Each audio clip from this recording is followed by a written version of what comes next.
Ruff with this, young nigga, 22, ain't seen a damn thing but coke and weed and lean, seen Molly too. My least number one favorite song, and honestly it's my only least favorite song, is X Is Coming. Now, do you like that song? Yeah, that's crazy. Now, the only reason I don't like this song, like, at first I was like, cool, you know what I'm saying, it's a nice joint. I'll probably know what you about to say too. And he know, and I listened to the lyrics. That's probably on the revenge part. And too. I want to say it was probably his second verse on there. And he said he's in the house, and he said if the girl is older than 15, he gonna rape her. I wasn't feeling it, and that threw me way off. And it was just like, I listened to the whole track or whatever. I listened to it twice, but that part threw me off. Finish what I want to do. Yeah, and it was just like, it was too much for me. This is revenge. It's too much, but you gotta understand the whole concept of that song. X is coming for you.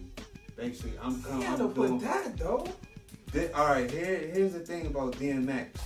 Dark Man X. He makes dark albums. This is supposed to be the guttiest, dirtiest thing you can do.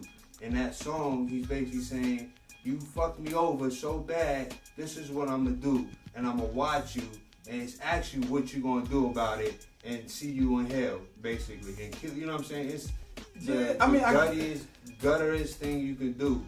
It's a whole revenge. That was mad dirty. It's a whole revenge song. If you listen to it all the way through, it's 3 stories. It's a whole revenge song, period. Yeah, because he said you're gonna have a dad watch. And all of that, I'm like, yo, that's no different from Biggie Smalls. Kidnap kids, fuck them in the ass and throw them over the bridge. That's how it is. Yeah. Honestly, I think what it is for me now, I do got a daughter, as y'all know, I already told y'all, but I got a daughter. And I don't know, it's just saying, because maybe that Biggie line, I probably wouldn't have went off that way. You know what I'm saying? It probably would have been like, all right, cool, it's just raw, it's the raw form, it's rapping, it's whatever. But that line right there, just I couldn't vibe with. He said a bunch of crazy, wild, mo shit like that. And see, I probably ain't. What? I probably ain't pay attention to it that hard. What else he say? Oh man, y'all want to go through this? What else Biggie say? So I can go back and be like, you know what? Seen his brother in the room. Fucked him in the ass with the broom or some shit like that. Like, it's a whole. But he ain't talking about little kids though. Well, that one part where I'm talking about there is shit played out. Kidnap kids, fuck them in the ass, throw them over the bridge. Yeah, I mean, and Tupac said, my fofo, make sure your kids don't grow. Like, it's stuff, I get it. I understand that. It was just the meanest shit you can say to make you go, oh, like that. And he got my attention on that. Yeah. It's just the theme of the song. Still ain't done. I mean, yeah, that's a crazy ass line. That joint had me like, oh, hold on. I mean, and I went back just to check, just to make sure, and I'm like, I knew you was gonna say that. I'm like, all right. And that's how you know he a crazy fan, because he know the lyrics, he know the songs and stuff like that. I didn't think he was going to catch it. But, yeah, that was extreme. If y'all want to check it out, go to that. It's called X Is Coming. Anywho, what's your third? So that's my only least favorite song. Other than that, nigga, my least favorite one that shouldn't have been on there. I can feel it. Oh my God, that was. Oh, I can feel it. That joint was one of the weakest songs. Who produced that joint too? Oh, that's the way they sampled and did it was. That was the only one. I can feel it was weak. Yeah. That gets skipped every time. Every time. Yeah, I forgot about that joint. Yeah, matter of fact, produced that joint. I don't matter. It doesn't get. I don't care. All right, so now we're gonna get into basically. Like I say it every video. Reviews ain't got that hard copy, so I'm gonna show y'all what's up, what the booklet look like. Cause back then, they was actually putting work into their booklets and stuff like that, in their CDs. So because, people actually went out and bought CDs. So I'm gonna show y'all what X did on this. It's the cover right here. You know what I'm saying? The little booklet, and it was like a foldable copy of it. You could fold it. You had pictures going on, like in a warehouse or something like that, and then you got the credits.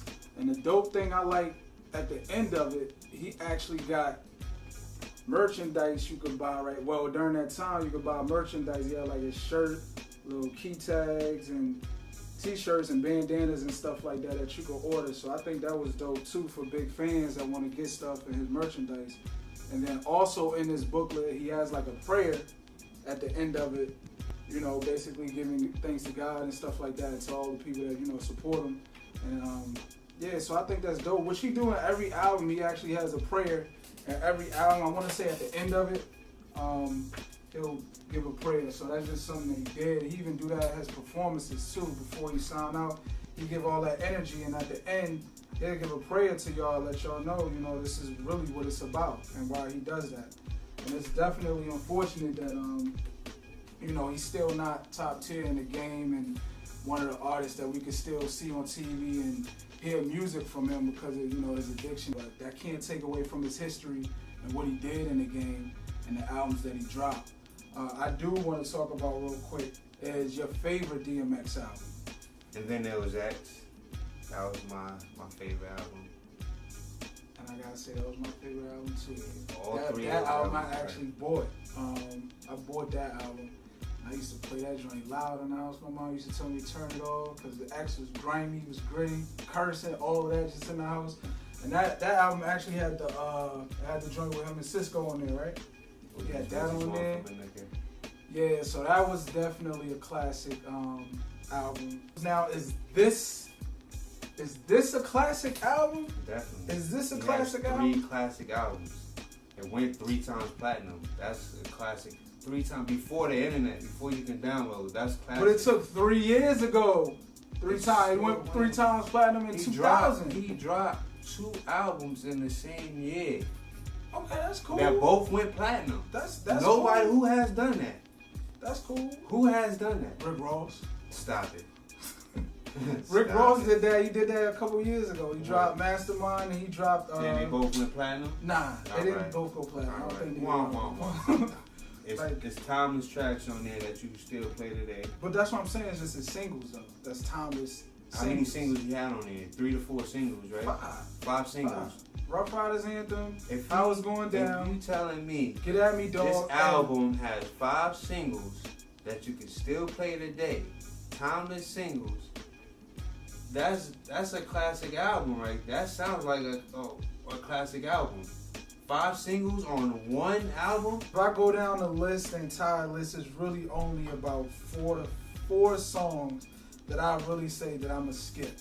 Other than that, Ruff Ryders Anthem, Effing with D, the store. Like I said, the skits of Kid. I'm not gonna count those. Look Through My Eyes was a good song. Get At Me Dog, obviously. So it's a classic, certified classic, as y'all can see. DMX. Hey, I can't say anything else bad about it at all. Like, so since you the guest, I'm gonna let you get that first. That's a solid 9 out of 10. Solid 9 out of 10. Why are you giving it a 9 then? 1 is a classic album. Why can't it be a 10? It can't be a 10 because I can't listen to this album straight, fully through without skipping. Albums I can listen to without skipping straight through, I give you 1. Nas, that's 10 out of 10. 50 Cent first album, 10 out of 10. It's another. I gotta think, but those are 10 out of 10 albums. I'm gonna give this album. Go ahead and say something crazy. I can't. I'm gonna give this album for that time back in '98 and that era, and even that time, Pac and Biggie had just died and everything, and so it was kind of like I said, Bad Boy took over. It was all colors and all of that, but he came with the thorough, gritty New York City. It's real New York. So like just tell him it's 9 out of 10, man. So DMX, I'm gonna give you a 9 as well out of 10. I gotta give you a 9. Like you said, the reason why I'm not giving it a 10 is because, you know, it is skippable songs on there. But other than that, you got a lot of hits on there. You got songs that wasn't singles that's still dope songs that we can listen to today. So overall, I think a solid 9 is good for X, for this first album. Nothing more I can really say about that. So Throwback Thursday. Throwback Thursday, baby. That's DMX. Again, I got my guest John P right here. Please subscribe. Please hit that like button. And I thank y'all for watching. It's the Album Collective. Be on the lookout for more videos coming soon. Deuces.